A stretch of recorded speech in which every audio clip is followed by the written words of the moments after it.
Assalamualaikum warahmatullahi wabarakatuh. Alhamdulillahirabbil alamin wassalatu wassalamu alal anbiya'i wal mursalin wa ala alihi wa ashabihi ajma'in. Asyhadu an la ilaha illallah wahdahu la syarika lah wa asyhadu anna Muhammadan abduhu wa rasuluhu amma ba'd. Faqad qala Allah ta'ala a'udzu billahi minasyaitonir rajim. Bismillahirrahmanirrahim. Ya ayyuhalladzina amanu taqullaha haqqa tuqatih wa la tamutunna illa wa antum muslimun. Ikhwan fillah nasyhadakumullah. Pertama, marilah kita memanjatkan puja dan puji syukur kehadirat Allah Subhanahu wa taala. Alhamdulillah pada pagi hari yang cerah ini ya kita bisa bersama-sama hadir di Masjid Aisyah ya. Margo santen ini, mudah-mudahan apa yang kita lakukan diridhoi Allah Subhanahu wa taala. Salawat dan salam kita limpahkan kepada Nabi kita Muhammad sallallahu alaihi wasallam beserta para sahabatnya, keluarganya dan pengikut-pengikutnya hingga akhir zaman nanti. Ikhwan fillah, hikmah itu tepat sesuai dengan kebenaran dan akal. Tepat sesuai dengan kebenaran dan akal. Jadi hikmah, pecahan daripada al-hikmah itu adalah al-hakim. Al-hakim. Al-hakim artinya ya-nya yang panjang ya, bukan al-hakim. Al-hakim. Al-hakim artinya adalah orang yang mutqin dalam suatu perkara. Orang yang mutqin dalam suatu perkara. Kalau Al-Quran itu kita sering mendengar istilah mutqin. Udah hafal berapa? 30 juz. Udah mutqin belum? Ya. Ya. Apa artinya mutqin? Sudah menguasai. Penguasaan yang sesungguhnya, yang sebenarnya. Jadi mutqin itu bukan hanya sekedar hafal, tapi dia juga paham, ngerti tafsirnya, ngerti yang ayat-ayat mutasyabihat, ngerti ayat-ayat yang muhkamat, kemudian asbabun nuzulnya. Nah, ini mutqin namanya. Jadi orang yang sangat paham, ahli dalam suatu perkara. Gitu. Kalau komputer, orang yang mutqin dalam komputer, ya dia ngerti dalemannya apa, speknya apa, terus kemudian alat-alatnya, onderdilnya apa saja, ya, cara memperbaikinya gimana. Itu namanya mutqin. Mutqin dalam ilmu komputer. Pokoknya orang yang yang dia memang betul-betul ahli, mutqin, dia tuh ngerti semua seluk-beluk tentang sesuatu tersebut. Dalam hal mesin dia mutqin, berarti dia ngerti. Misalnya motor ini dari dengar suara mesinnya aja udah tahu, oh ini mesinnya rusak, mesinnya bagus, gitu. Ya, itu berarti sudah mutqin. Al-hakim berarti orang yang sudah mutqin. Atau dalam bahasa yang lain banyak pengalamannya. Ya, banyak pengalamannya, menguasai terhadap sesuatu. Nah, itu disebut dengan mutqin. Wal hakamu, pecahan yang lain, wal hakamu wal hakim. Kalau tadi hakim ya-nya yang panjang, kalau ini haknya yang panjang. Wal hakim ya, itu maknanya yang menghukumi sesuatu. Yang menghukumi sesuatu, dia yang menetapkan ya. Dia yang memutuskan. Itu al-hakim. Kemudian hakamah ya, pecahan yang lain hakamah itu kalau dari orang Arab, hakamah itu tali kekang hewan. Itu disebut dengan hakamah. Ya. Ada juga suratun muhkamah atau ayat muhkamah, ayat yang sudah tetap. Nah, ini semua dari arti hikmah, hakim, hakam, hakim, hakamah, ya. Kemudian muhkamat itu memiliki kesesuaian satu makna, yaitu artinya al-man'u. Ya, apa? Al-man'u. Al-man'u artinya mengendalikan, mencegah, menahan. Mengendalikan, mencegah, menahan. Jadi hikmah itu, ahli hikmah, orang yang punya hikmah itu orang yang bisa mencegah daripada kerusakan, ya. Mencegah kalau kebenaran, ma'rifah, ada ma'rifatul haq, isobatul haq, itu berarti kebenaran itu mencegah dari kebodohan. Kemudian hakim yang memutuskan perkara, dia mencegah dari kezaliman, ya.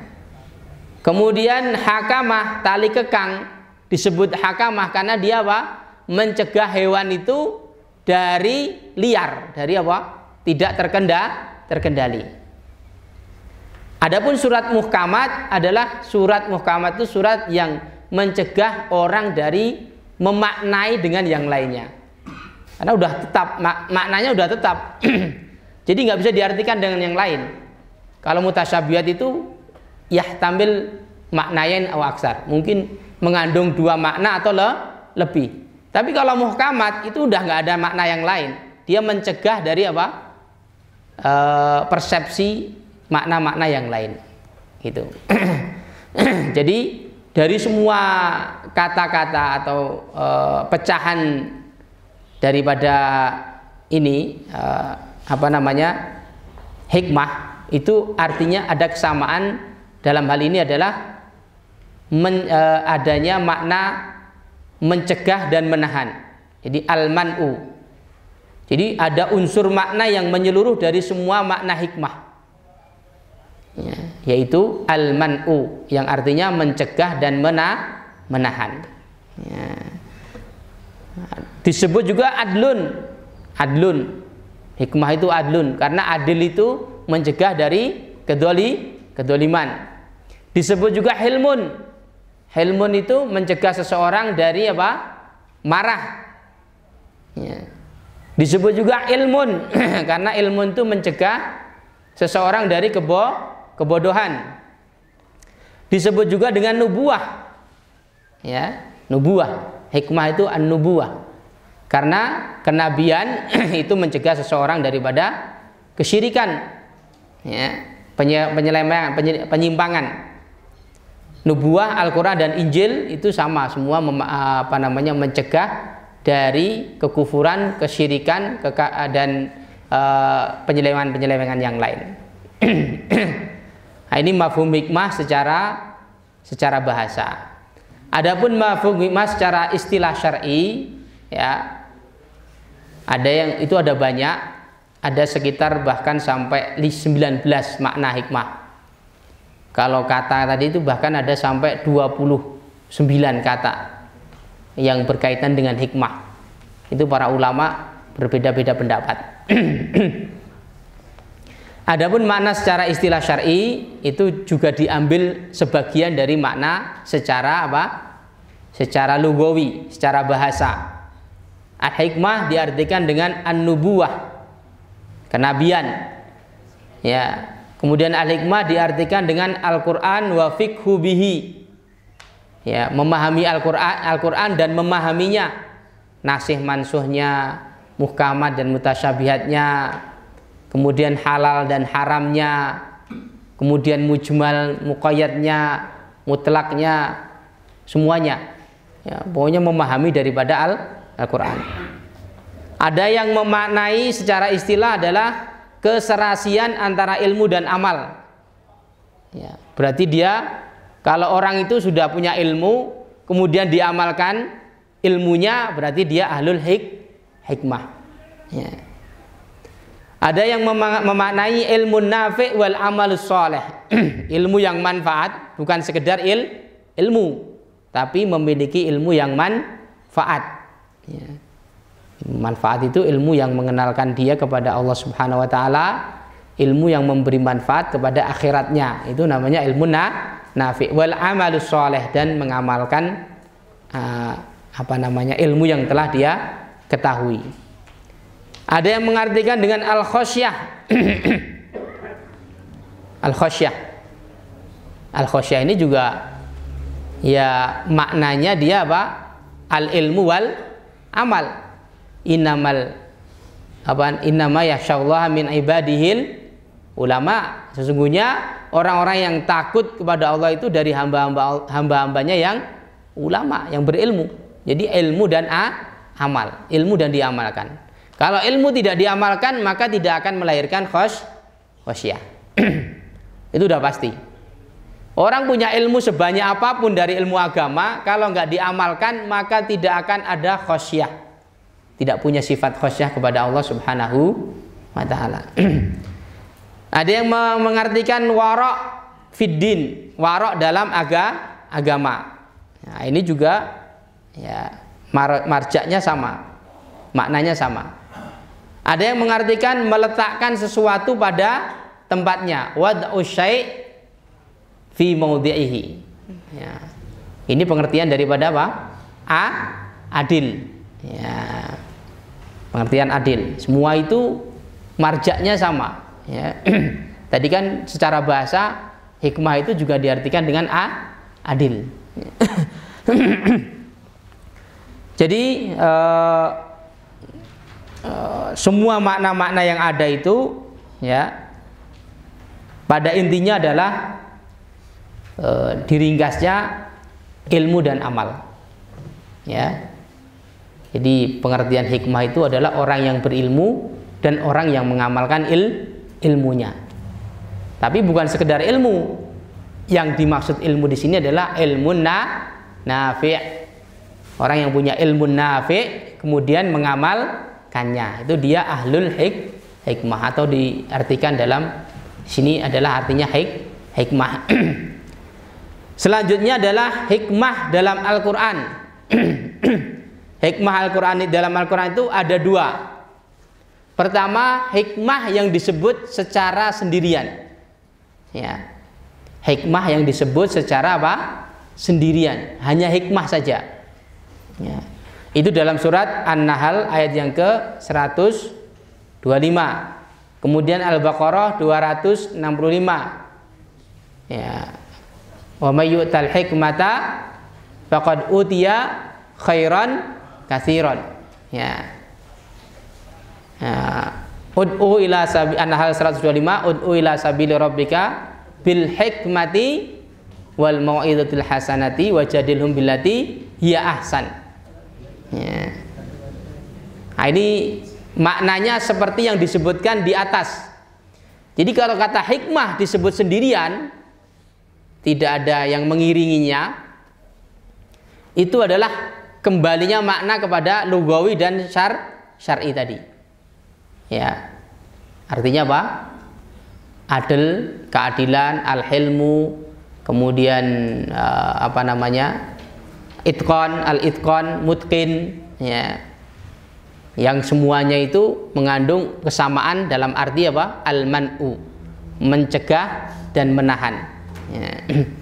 Itu kalau disebut dengan sendirian. Ya, seperti yang disebutkan di atas, bahkan sampai berapa? 29 pengertian.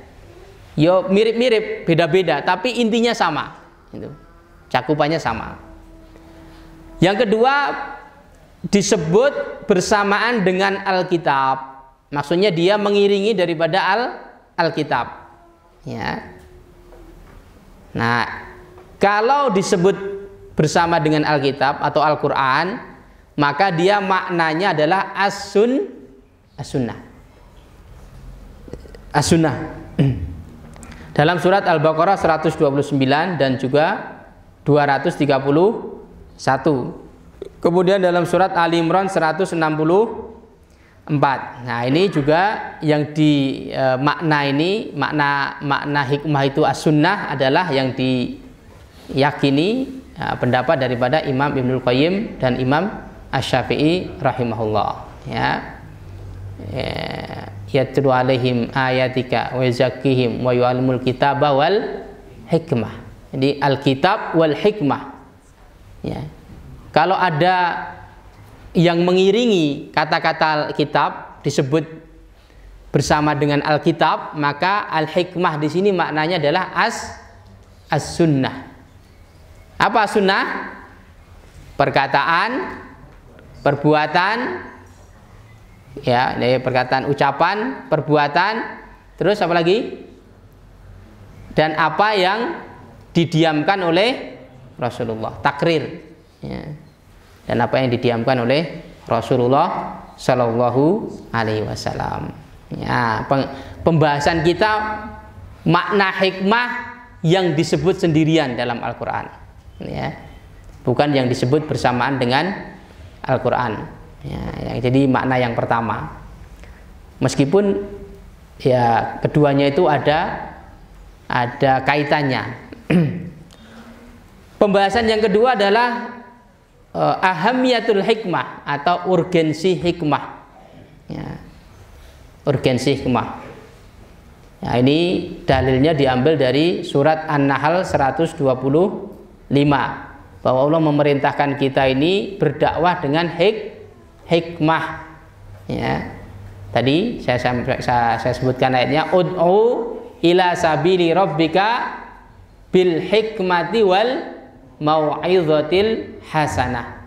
Serulah, ya, kepada jalan Rabbmu, ya, yaitu kepada Islam, ya, dengan hikmah dan mau'izah hasanah, serta wajadilhum, debatlah mereka billati hiya ahsan, dengan yang lebih baik atau dengan yang paling baik dalam berdebat, ya.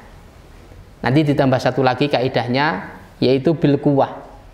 Jadi sebenarnya pembahasan kita hikmah itu tidak jauh dari ayat ini, surat An-Nahl ayat yang ke-125.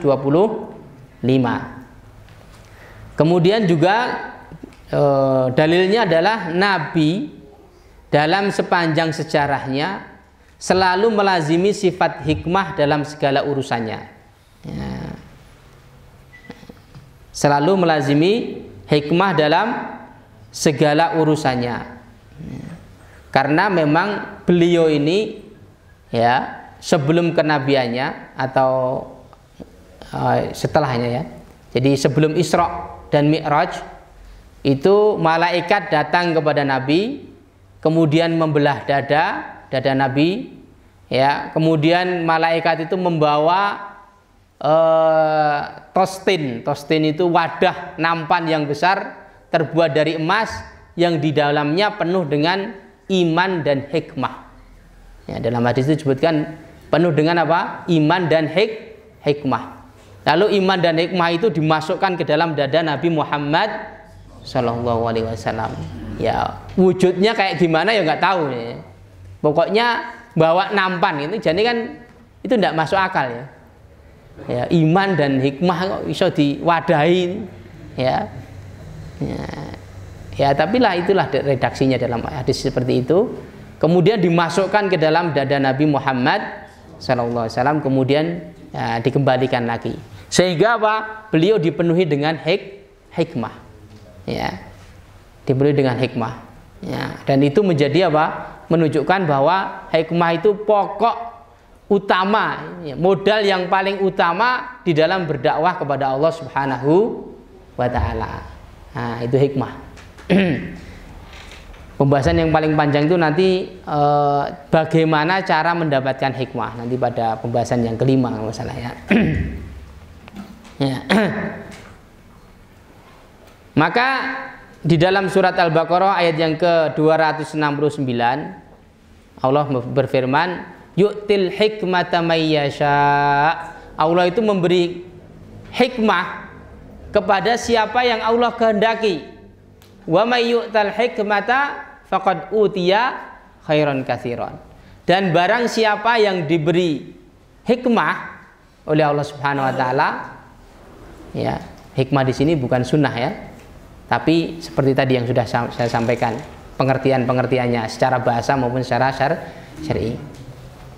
Dan barang siapa yang diberi hikmah oleh Allah, faqad utiya khairan katsira, maka dia telah mendapatkan kebaikan yang sangat banyak dari Allah Subhanahu wa taala.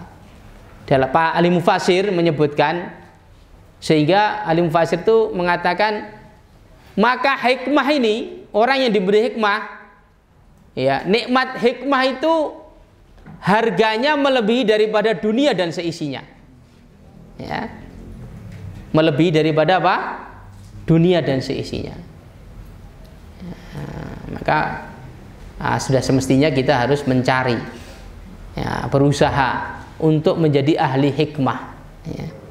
Dan insya Allah masing-masing kita diberi potensi oleh Allah Subhanahu wa taala untuk bisa menjadi ahli hikmah, ya. Nah, kemudian berdasarkan surat An-Nahl ayat yang 125, hikmah itu terkadang dengan perkataan yang lembut dan sabar dan baik, yang memaafkan, ya, disertai penjelasan ilmu, ya, kemudian amalan dan akidah-akidah serta dalil-dalilnya. Nah, jadi pertama apa? Ud'u ila sabili rabbika bil hikmah. Nah, hikmah di sini adalah diterjemahkan secara lafdhiyah. Hikmah secara bahasa, yaitu perkataan yang lembut, perkataan yang yang baik, penjelasan ilmu, karena ma'rifatul haq, isobatul haq, jadi menjelaskan ilmu, ya. Kemudian amalan-amalan Islam dan akidah-akidahnya dengan dalil-dalil dari Al-Quran dan As-Sunnah. Ini bagi orang yang mau menerima kebenaran. Kemudian yang kedua, bil mau'izatil hasanah. Mau'izah hasanah itu nasihat yang baik kalau bahasa terjemahan letternya, ya. Tapi mau'izah hasanah di sini diartikan dengan apa? Targhib wa tarhib, memberi janji-janji dan ancaman-ancaman, ya. Nah, ini ditujukan kepada siapa? Orang yang menerima kebenaran tapi kadang-kadang lalai. Nah, ini kepada kaum muslimin, kebanyakan kaum muslimin, yang mereka itu kadang-kadang ya sholat, kadang enggak, atau sholat kadang tapi enggak memperhatikan agamanya. Nah, orang seperti ini kadang-kadang perlu kita apa? Kita kasih janji-janji atau kita beri ancaman-ancaman, ya, supaya mereka tidak lalai dari kebenaran. Dan terkadang dengan apa? Wajadilhum billati hiya ahsan, mendebat dengan cara yang baik. Nah, ini, ya, ditujukan bagi orang yang apa? Orang yang menentang kebenaran, ya. Orang yang menentang kebenaran tapi dia dengan cara elegan, dengan cara yang baik, ya. Debat bukan untuk mencari kemenangan dalam debat, untuk supaya dia dianggap pinter dalam debat, bukan itu, tapi mendebat supaya dia mau menerima kebenaran. Yang keempat, terkadang dengan kekuatan dan jihad fisabilillah. Ini bagi orang yang menentang kebenaran tapi dia memiliki apa? Kekuatan, punya kekuatan dan kekuasaan. Nah, maka ini sebenarnya, ya, metode dalam berdakwah, tingkatan-tingkatannya seperti itu. Hikmah, kemudian mau'izah hasanah, kemudian jidal, kemudian dengan jihad fisabilillah. Yang semua ini, yang keempat-empatnya ini masuk dalam perkara amar ma'ruf nahi mungkar. Amar ma'ruf nahi mungkar. Nah, kita ini kan jamaah yang punya ciri khusus, ciri khasnya itu adalah amar ma'ruf nahi mungkar. Jadi amar ma'ruf nahi mungkar itu bukan hanya seperti hizbah ngoprak-ngoprak kafe, ya. Terus apa lagi? Ya, judi. Nah, kemudian ya, bukan hanya itu. Bukan hanya ngosek-ngosek di pinggir-pinggir jalan, warung-warung remang-remang, itu bukan hanya itu. Tapi secara luas jihad itu ya mengandung makna apa? Tabligh, dakwah, mengandung makna hizbah, mengandung makna jihad fisabilillah. Ya. Nah, semuanya itu masuk dalam kaitannya dengan amar ma'ruf nahi mungkar. Kemudian hikmah itu bisa menjadikan atau membuat dai menilai perkara sesuai dengan ukurannya. Ya. Artinya dia ngerti apa yang dibutuhkan oleh masyarakat. Masyarakat yang miskin kabeh dijak kon qanaah. Kenapa? Suruh zuhud dari dunia, nggak usah kerja, nggak usah ngurus dunia. Padahal yang mereka butuhkan adalah dunia. Nah, ini keliru. Ya, ini keliru. Artinya kita lihat objek dakwah itu dia seperti apa. Nah, nanti pengajarannya juga seperti apa, beda-beda. Nah, sehingga dalam pembahasan yang ke-6 nanti ada perintah untuk apa? Inzalun nas fi manzilatihim. Mendudukkan manusia, mendudukkan masyarakat, orang-orang itu sesuai dengan kedudukannya. Kalau orang ini masih muda-muda gitu ya, ya disuruh belajar, talabul ilm, mencari ilmu, ya, regenerasi. Kita melahirkan generasi-generasi yang alim ulama. Ini kalau udah tua-tua tuh jangan suruh ngapal ajrumiyah, ya, suruh ngapal matan Safinatun Najat ya mumet ya. Jadi dengan hikmah itu dai tahu bagaimana menilai sesuatu itu sesuai dengan ukurannya. Ya.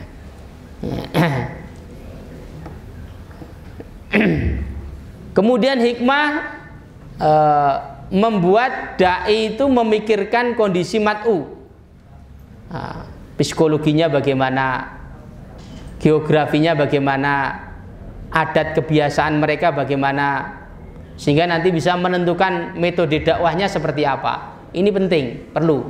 Kadang-kadang dan ini kalau di pondok itu perlu diajari seperti itu. Jadi supaya nanti dai-dai itu ngerti apa yang dibutuhkan oleh masyarakat, bagaimana karakter mereka. Kadang-kadang karakter masyarakat di Lawu sini dengan karakter masyarakat di pesisir, ya, daerah pantai itu lain, beda. Adat kebiasaannya. Sunda dengan Jawa juga beda. Ya. Ini beda tempat, beda psikologinya, beda geografinya, beda kebiasaannya dan sebagainya. Nah, ini harus diketahui oleh dai supaya dia memiliki hikmah tadi itu, supaya benar, ya, tepat, sesuai. Ya kan, di antara pengertian hikmah itu tadi apa? Maudhi'u ya wad'u syai' fi maudhi'ihi, meletakkan sesuatu pada tempatnya. Nah, ini yang kita kadang-kadang jarang. Kadang mau anggar dakwah wis pokoke asal dakwah ngono wae. Anggar ngisi pokoknya asal ngisi. Ya. Yang penting aku ngisi, terserah pokoknya harus diterima atau ora, mau dia ngerti atau enggak, yang penting pokoknya ngisi. Nah, kadang-kadang seperti itu ya. Enggak ngerti karakter masyarakatnya seperti apa.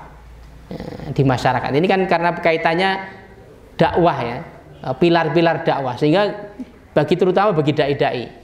Meskipun setiap kita itu adalah dai. Nanti ada dakwah bil hal, ada dakwah bil mal, ya, dan macam-macam, ya. Nah, itu hikmah. Perlunya kita mempelajari hikmah supaya kita bisa menentukan yang tepat bagaimana masyarakatnya dan menentukan yang tepat bagaimana metode dakwahnya. Meskipun ini PR kita harus belajar seperti itu. Ini yang banyak di antara kalangan umat Islam atau dai-dainya itu yang tidak mengetahuinya. Ya, kita kan kadang-kadang siapa yang sudah pernah misalnya di suatu tempat gitu, kita tokoh-tokohnya siapa saja, terus mereka itu kecenderungannya kepada apa, mistis atau kepada materialistis atau kepada apa, kan beda-beda, lain-lain. Itu jarang kita tuh mengkajinya secara komprehensif, itu jarang. Ya, pokoknya asal ngono wae. Ya, mulane ra entuk-entuk ya. Batunya ya. Kadang begitu. Ya ini harus kita masing-masing kita mempelajari dan meningkatkan kemampuan kita, skill kita ini. Ya, dai-dai semuanya, semua kita. Karena kita ini semua mendapat kewajiban untuk berdakwah, meskipun bukan ustadz, meskipun bukan dai. Gitu. Ya, entah itu ruang lingkupnya berbeda-beda. Kalau ustadz mungkin dia tanggung jawabnya lebih luas, lebih besar. Kalau enggak, minimal kan dia harus berdakwah kepada siapa? Keluarganya, sanak kerabatnya, tetangganya. Nah, itu kita semua bisa, masing-masing bisa. Kemudian yang ketiga, pembahasan yang ketiga adalah macam-macam hikmah. Ya, macam-macam hikmah. Macam-macam hikmah ini beliau membaginya dengan ada dua. Yang pertama ilmiah nadhoriyah, yaitu menelaah secara mendalam dan mengetahui hubungan sebab dengan musababnya. Ya, menelaah secara mendalam dan mengetahui hubungan sebab dan musabab. Ya, ini masuk dalam ilmu. Ya, ilmu. Karena itu rukun daripada hikmah itu ya ilmu.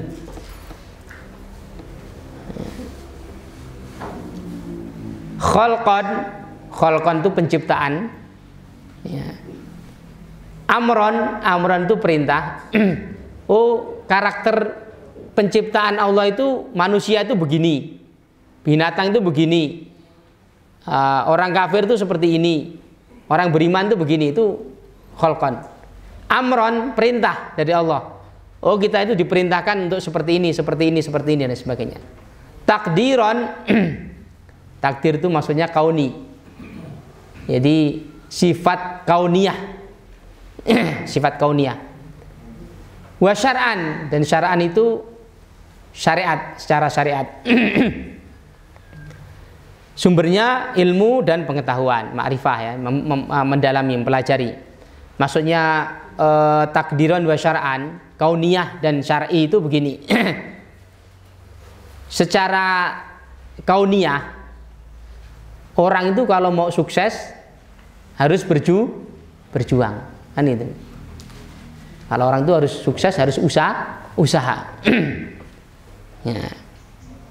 Secara syar'i, misalnya gini, kalau umat Islam pengen menang, itu harus kita berusaha, kemudian mengerahkan semua kekuatan, baik dengan dakwah maupun jihad fisabilillah dan lain sebagainya, sehingga nanti akan menang.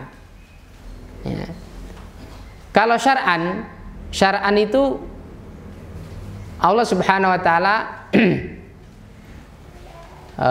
memerintahkan, Allah Subhanahu wa taala menjanjikan bagi kita, intan surullaha yansurkum wa yustabit aqdamakum. Kalau kamu menolong Allah, maka Allah akan menolong kalian. Gitu. Umat Islam itu akan ditolong oleh Allah Subhanahu wa taala, itu pasti. Ya. Itu secara kauninya begitu. Kembali kayak tadi. Jadi secara kauninya seperti itu. Allah itu pasti akan menolong orang-orang yang beriman. Ya. Tetapi secara syar'inya kita itu diperintahkan untuk apa? Mendapatkan pertolongan sesuai dengan syarat-syaratnya, sesuai dengan tahapan-tahapannya, sesuai dengan apa? Sesuai dengan tuntutan-tuntutannya. Ya, kan ada dulu misalnya kayak sosiolog yang nasional itu, siapa namanya itu, yang sudah meninggal.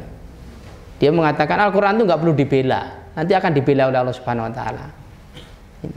Ya secara kauninya begitu memang, bahwa Al-Quran itu pasti akan dibela oleh Allah Subhanahu Wa Taala. Tapi secara syar'inya kita diperintahkan untuk apa? Mendatangi pembelaan itu, ya, mendapatkan pembelaan itu. Kalau enggak, ya kita enggak akan dibela oleh Allah Subhanahu Wa Taala. Pembelaan itu enggak akan datang. Gitu, maksudnya. Ya, jadi menyelaraskan antara kauni dan syar'i. Ya. Menyelaraskan antara takdir Allah yang kauniyah tadi dengan yang syar'iyah. Nah, itu nanti insya Allah akan mendapatkan kemenangan, betul-betul mendapatkan kemenangan. Ya, seperti misalnya Mujahidin Taliban, misalnya Taliban kok bisa menang? Karena ya mereka selaras antara kauniyahnya dengan syariahnya, syariah Allah Subhanahu wa taala. Secara kauniyah memang Allah akan menjanjikan kemenangan bagi orang beriman. Secara syariahnya ya Mujahidin Taliban itu sudah melakukan tahapan-tahapan menuju kepada kemenangan. Kalau kita tidak melakukannya, secara syariat kita tidak melakukannya, yo sampai kita nanti meninggal, anak cucu kita meninggal, kemenangan itu ya nggak akan datang gitu. Nah, ini takdiron wa syar'an. Ya, dalam dakwah juga begitu, sama. Dalam dakwah itu seperti itu. Ya, Islam itu pasti akan dijaga oleh Allah Subhanahu wa taala. Tapi kalau kita tidak melakukan perbuatan-perbuatan yang bisa menjaga Islam, ya sampai selamanya Islam di sini tidak akan terjaga.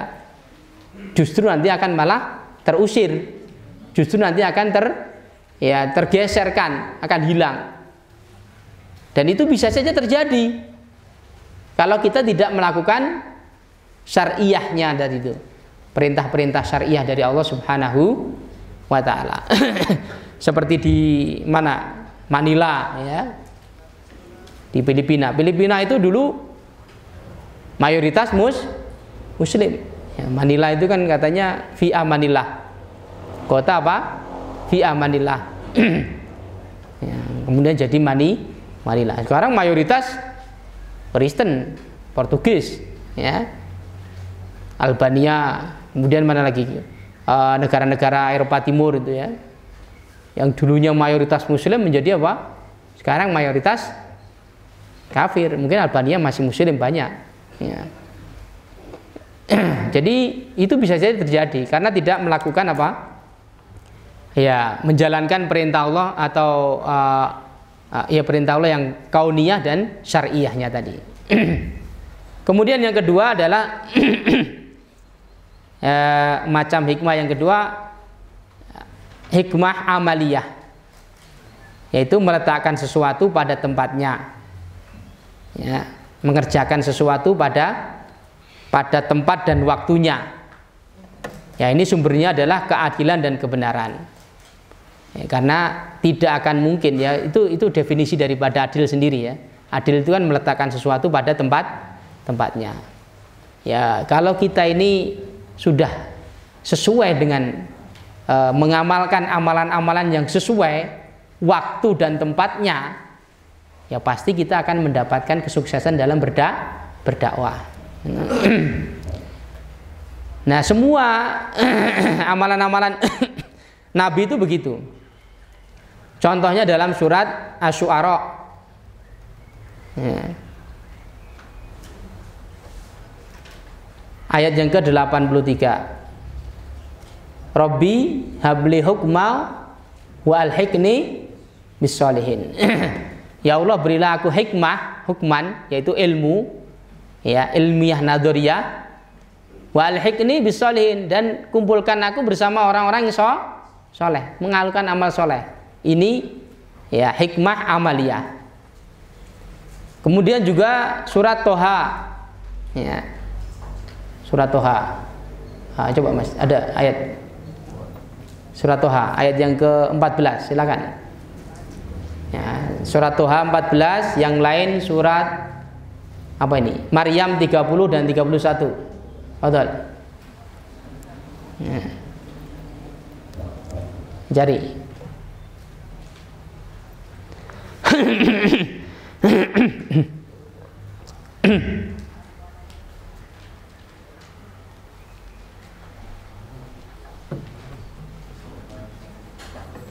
Surat Toha ayat yang ke-14. Ketemu belum? Ya, innani Fadhal, baca. Innani anallah. Innani anallah la ilaha illa ana. Ya. Dzikri. Ya.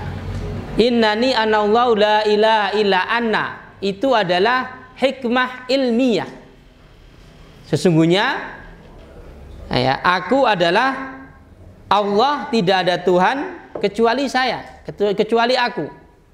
Ini pemberitahuan, ilmu, bayan, penjelasan dari Allah bahwa tidak ada ilah kecuali Allah. Kemudian fa'budni wa aqimis sholata li dzikri. Ini hikmah amaliyah. Ya, hikmah amaliyah. Maka sembahlah aku dan tegakkan sholat untuk mengingat aku. Ya. Ilmiah amaliyah. Ya, ilmiah apa? Amaliyah. Selanjutnya surat Maryam 30-31. Fadhal, siapa yang baca? Yang ngantuk terutama. Ayo yang ngantuk siapa? Sadar diri. Fadhal, boleh yang lain, tidak apa-apa, yang sudah ketemu. Maryam 30-31. Fadhal. Ya. Qala inni abdullah ataniyal kitaba wa ja'alani Nabiyya. Terus wa ja'alani mubarakan aina ma kuntu wa ni bis salati wa zakati ma tu hayya. Jazakallahu khair, masyaallah, barakallahu fiik. Qala inni abdullahi ataniyal kitaba wa ja'alani nabiyya. Ya, ia mengatakan, maksudnya siapa ini? Nabi Isa. Sesungguhnya aku adalah hamba Allah, ataniyal kitab. Aku diberi oleh Allah kitab, yaitu ilmu. Ya. Wa ja'alani nabiyya, dan Allah jadikan aku sebagai nabi. Jadi dikasih ilmu oleh Allah Subhanahu wa taala. Ini hikmah ilmiah. Hikmah ilmiah. Ataniyal kitab. Ya, berilmu dulu. Kemudian apa? Wa ja'alani mubarakan aina ma kuntu, dan jadikan aku ya memberikan keberkahan dimanapun aku berada. Wa ausani bis sholati waz zakati madumtu haya. Kemudian dan memberi wasiat kepadaku untuk sholat dan zakat selama aku hidup. Ini hikmah amaliyah. Jadi selalunya dalam ayat begitu, ilmiah amaliyah, ilmiah amaliyah, ilmiah amaliyah. Ya, kemudian dalam surat apa? Muhammad 19. Nah, ini sudah sering dikutip, ya, mestinya hafal juga. Apa?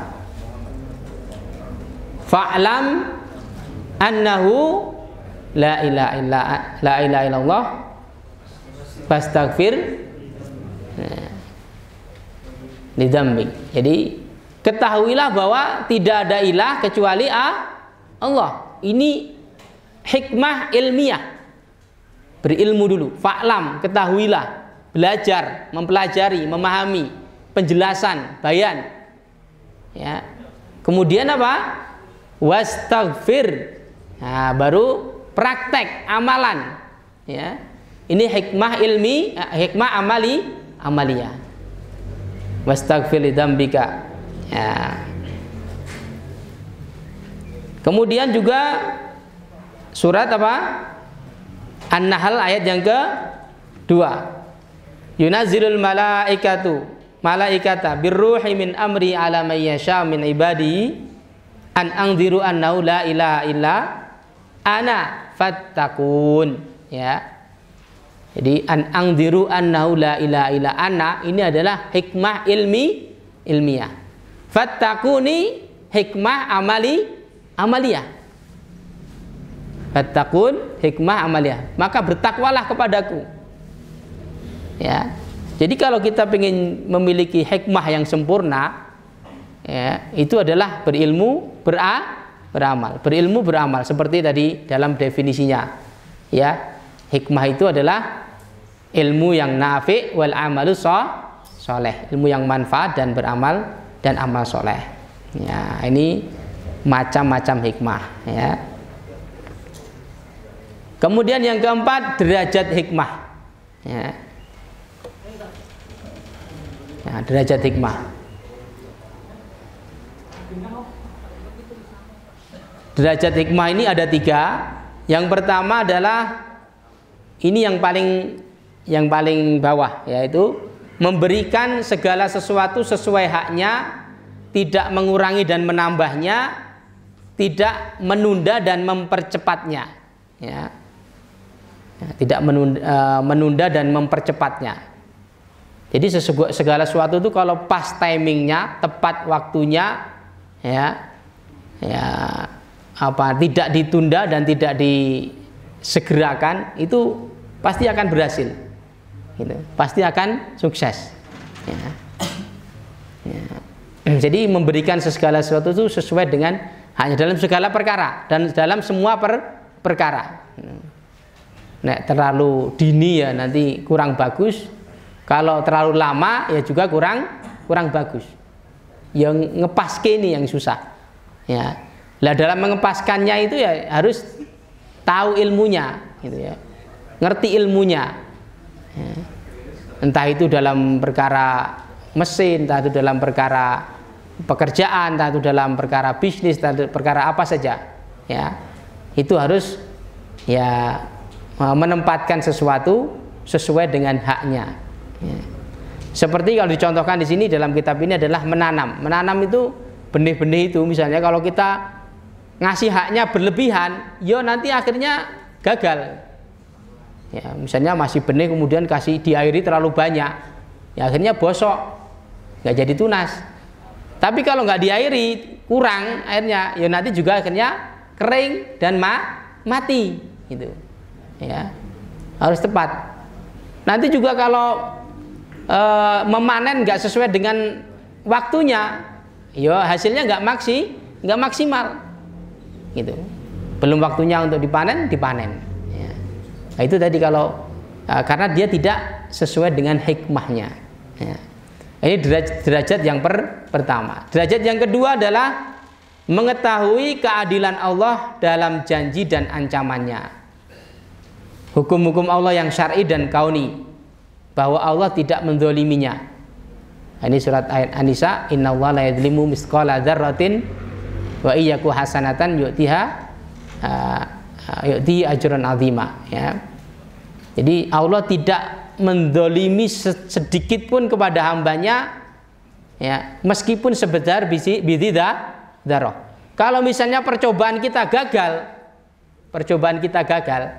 entah itu dalam dakwah, dalam jihad, dalam apa saja, itu mesti karena apa? Kesalahan kita tidak sesuai dengan apa? Perintah Allah yang syar'i maupun kauni. Itu mesti begitu. Ya. Ya tadi kalau mungkin bisa jadi tergesa-gesa, bisa jadi karena terlalu lama, bisa jadi karena kita belum mengerjakan hal-hal yang bisa mendatangkan kemenangan, kesuksesan dari Allah Subhanahu wa ta'ala, pertolongan dari Allah Subhanahu wa ta'ala. Ya. Kadang-kadang kita sudah berusaha dengan maksimal seakan-akan itu semua sudah sesuai, sudah pas. Ya, ternyata gagal juga, berarti itu belum pas. Ya, belum pas. Pokoknya kalau semua itu terjadi karena kegagalan, itu karena kita kurang mendatangi atau melakukan hal-hal yang bisa mendatangkan kesuksesan. Ya. Kemudian yang ketiga adalah basirah, wa quwwatul idrak, wal fatanah wal khibrah. Ya. Ini basirah itu, ini pengertian basirah ya. Basirah itu quwwatul idrak wal fatonah wal khibrah. Kuatnya kekuatan untuk bisa mengetahui, kemudian kecerdasan dan pengalaman. Ya, itu basiroh. Orang itu bisa memiliki basiroh, ya, karena dia punya kekuatan untuk bisa memahami sesuatu yang kadang tidak dipahami oleh orang lain. Ya. Kemudian juga punya kecerdasan dan punya pengalaman yang banyak. Jadi pengalaman itu nanti salah satu cara untuk mendapatkan hikmah, yaitu dengan pengalaman, gitu. Ya. Nah ini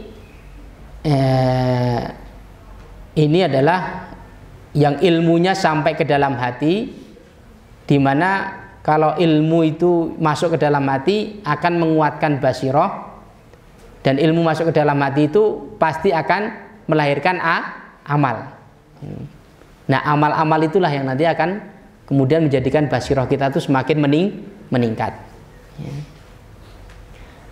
Sebagaimana kalau pandangan mata itu disebut namanya basor, pandangan hati disebut dengan basiroh. Basiroh itu bisa akan semakin tajam, semakin kuat bila semakin banyak amalannya. Tadi itu wal ilmu wal amal, ilmu wal amal, ilmu wal amal. Ya, semakin banyak ilmunya, semakin banyak amalnya, kan berarti semakin banyak praktek. Semakin banyak praktek berarti semakin banyak pengalaman, sehingga semakin memiliki basiroh. Dulu kita mungkin yang nggak pernah terjun politik, awal-awal terjun politik ya bingung, ya piye carane, ramudeng, kadang ditipu sana ditipu sini, nggak ngerti ilmu politik seperti apa. Karena sekarang sudah mungkin biasa, sudah ngerti, akhirnya kan pengalaman, sudah pengalaman kita jadi ngerti. Oh, orang ini melakukan seperti ini, nanti seperti apa kejadiannya, nanti endingnya bagaimana, tahu. Karena apa? Sudah pengalaman, ya, kan begitu. Ya, maka kalau kita ini tidak akan punya basiroh yang kuat kalau kita nggak ngamalkan ilmu kita. Ya, sebagaimana kita punya tadi itu ilmu politik, mungkin ilmu-ilmu yang lain juga seperti itu. Makanya Imam Ali mengatakan, man alima bima man amila bima alima allamahullahu malam ya'lam. Siapa yang siapa yang mengamalkan ilmunya, Allah akan berikan apa? Ilmu yang tidak dia ketahui. Mengetahui ilmu yang tidak dia ketahui itu namanya basiroh. Basiroh. Sehingga dia tahu ilmu-ilmu yang mungkin tidak diketahui juga oleh orang lain. Yang dulunya dia nggak tahu juga, kemudian tidak diketahui oleh orang lain juga. Oh, ternyata seperti ini. Oh, ternyata begini. Oh, ternyata seperti ini. Ya. Ini pengamalan ilmu. Nah, ini penting. Ya. Nah, ini di sini dalilnya adalah Yusuf ayat yang ke-108. Kul hadi sabili rabbi ad'u ila Allahi ala basiratin ana wa manittaba'ani. Ya. Terus lanjutannya Pak. Wa manittaba'ani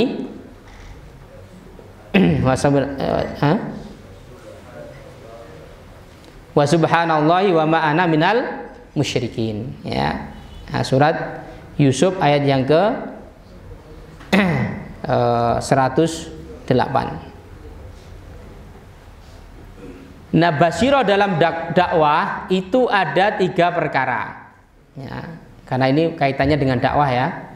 Basirah dalam berdakwah itu ada 3 perkara. Pertama adalah basirah dengan apa yang ia seru. Ya, berarti apa? Ilmu syar'i. Ya. Belajar ilmu syar'i. Belajar meneh. Ya. Ya dari tajwidnya, tahsinnya, kemudian fikihnya, kemudian akidahnya, nah, kemudian lain-lainnya, ilmu-ilmu syar'i, hukum-hukum syar'i. Kalau enggak, kadang-kadang kalau kita tidak tahu, yang wajib itu dianggap sunnah, yang sunnah dianggap wajib. Kadang orang lebih mengedepankan yang sunnah-sunnah. Wah, kalau urusan sunnah itu masya Allah luar biasa. Tapi yang wajib-wajib dia tinggalkan. Nah, ini berarti dia tidak basirah dengan ilmu syar'i. Ya. Seharusnya dia kan lebih mengutamakan yang wajib-wajib. Begitu juga dengan sebaliknya. Yang kedua, basirah dengan keadaan mat'unya. Ya, tadi ya. Bagaimana keagamaannya, masyarakat ini abangan atau masyarakat yang religius, ya, yang sudah sering ngaji atau ya banyak pengajian atau jarang, ya. Istimaiyahnya, sosialnya seperti apa? Ya, sudah menerapkan hukum apa syariat-syariat Islam, syiar-syiar Islam atau belum, ya. Iktisodiyahnya, praktek-praktek sosialnya seperti apa? Adakah jual beli riba, adakah macam-macam ya di situ kebiasaan-kebiasaan masyarakat setempat, ya. Kemudian nafsiyahnya, ruhiyahnya, ya, mereka ini ya dekat dengan agama atau tidak, ya, dan lain-lain sebagainya. Jadi mengetahui keadaan mat'u. Satu, mengetahui apa yang dia seru, yaitu ilmu Al-Quran ini, Islam. Dua, mengetahui mat'unya. Yang ketiga adalah mengetahui atau basirah tentang metode dakwahnya. Hikmah, mau'idhah hasanah, jidal, dan yang terakhir adalah dengan kekuatan. 4 ini. Nah, ini metode daripada dakwah. Ya, tadi hikmah kepada orang siapa? Umat Islam yang sudah mau ngaji, yang menerima kebenaran. Mau'idhah hasanah kepada umat Islam yang masih lalai, yang mungkin nggak perhatian dengan agamanya, ya. Kemudian jidal adalah kepada orang-orang yang menentang, baik dari umat Islam sendiri ataupun dari ya agama lain, ya. Kemudian kekuatan mereka orang-orang yang menentang yang juga punya kekuatan. Maka penting kita punya kekuatan. Apapun perubahan yang ingin kita lakukan, dari pendidikan, dakwah, mungkin sosial dan sebagainya, itu kita harus punya di belakangnya adalah kekuatan. Dan kekuatan kita itu ya dari jamaah ini. Ya. Ya minimal nek wong melu jamaah ki ngokai jumlah lah, ya. Ya, ora apa-apa wis, ya. Ngokai jumlah ndak apa-apa. Melu rono, melu rene anggere wakeh ngono bareng-bareng ya. Masya Allah. Ya. Ini ya kalau lebih daripada itu ya alhamdulillah, ya. Bisa lebih daripada itu, ya.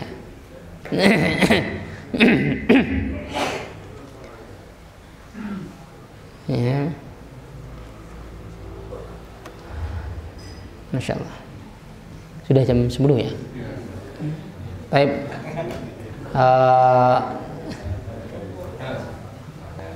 Ini yang paling panjang, ini malahan yang kelima ini, insya Allah nanti kita bahas pada session selanjutnya.